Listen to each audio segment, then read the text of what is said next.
Vazhikkadavu Anamari excise check പോസ്റ്റിന്റെ പുതിയ container module നാടിന് സമർപ്പിച്ചു. Malappuram assistant excise commissioner EP Sibi ഉദ്ഘാടനം നിർവഹിച്ചു. നല്ല ഒരു അന്തരീക്ഷത്തിൽ ജോലി ചെയ്യുക എന്നത് ഏവരുടെ ആഗ്രഹമാണ്. നല്ലൊരു ഔട്ട്പുട്ട് ആ ഓഫീസിൽ ഉണ്ടാവുക. ചെക്ക് പോസ്റ്റിൽ വളരെ റീസെന്റ് ആയിട്ട് വളരെ അടുത്ത ഒന്നരാഴ്ച മുമ്പായിട്ട് നമുക്ക് അഭിമാനിക്കാവുന്ന തരത്തിലുള്ള ഒരു ക്യാച്ചാണ് ഇവിടെ നടത്തിയത്. 62,67,800 രൂപ ട്യൂബ് മണി പിടിച്ചു. സത്യത്തിൽ ആ ഒരു കേസിലാണ് ഈ ഇലക്ഷനോടനുബന്ധിച്ചുള്ള പല മീറ്റിങ്ങുകളിലും എനിക്കും നിങ്ങൾക്ക് ഓരോരുത്തർക്കും വളരെ അഭിമാനത്തോടുകൂടി പറയാനുണ്ട്. മറ്റ് സ്ഥലത്തു നിന്ന് നമ്മുടെ ജില്ലയിലെ ആകെ ഒരു എൻട്രി പോസ്റ്റാണ് വഴിക്കടവ് ചെക്ക് പോസ്റ്റ്. ഇവിടെ നല്ല കൃത്യമായ പരിശോധനകൾ നടക്കുന്നതുകൊണ്ട് തന്നെയാണ് നമ്മുടെ സംസ്ഥാനത്തേക്ക് അല്ലെങ്കിൽ നമ്മുടെ ജില്ലയിലേക്ക് പണമോ അല്ലെ സ്വർണ്ണമോ അല്ലെങ്കിൽ മറ്റു ലഹരി വസ്തുക്കളോ ഒക്കെ കൊണ്ടുവരുന്നത് ഒരു പരിധിവരെ നമുക്ക് തടയാനായിട്ട് സാധിക്കും. Nilambur circle inspector P Jayaprasad അധ്യക്ഷത വഹിച്ചു.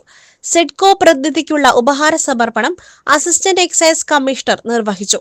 Check post excise inspector Sudhi K Sathyapalan, സംഘടനാ പ്രതിനിധികളായ E Jineesh, K Ramakrishnan, KM Baburaj, E Akhil Das, Janamaithri circle inspector O Sajitha, Nilambur range inspector Shafeeq എന്നിവർ സംസാരിച്ചു. പഴയ കണ്ടെയ്നറിനേക്കാൾ കൂടുതൽ സൗകര്യങ്ങളാണ് പുതിയ കണ്ടെയ്നറിൽ ഒരുക്കിയിട്ടുള്ളത്.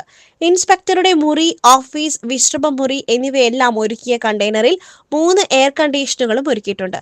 ചെക്ക് പോസ്റ്റിന്റെ പരാധീനതകൾ മൂലം ജീവനക്കാർക്ക് കൃത്യമായി ജോലി ചെയ്യുവാൻ കഴിയാത്ത സാഹചര്യത്തിൽ ആനമറയിൽ നിന്നും അന്തർ സംസ്ഥാന പാതയിലെ പഴയ എക്സൈസ് ചെക്ക് പോസ്റ്റ് മാറ്റി സ്ഥാപിക്കുവാൻ അധികൃതർ നടപടി സ്വീകരിച്ചിരുന്നു.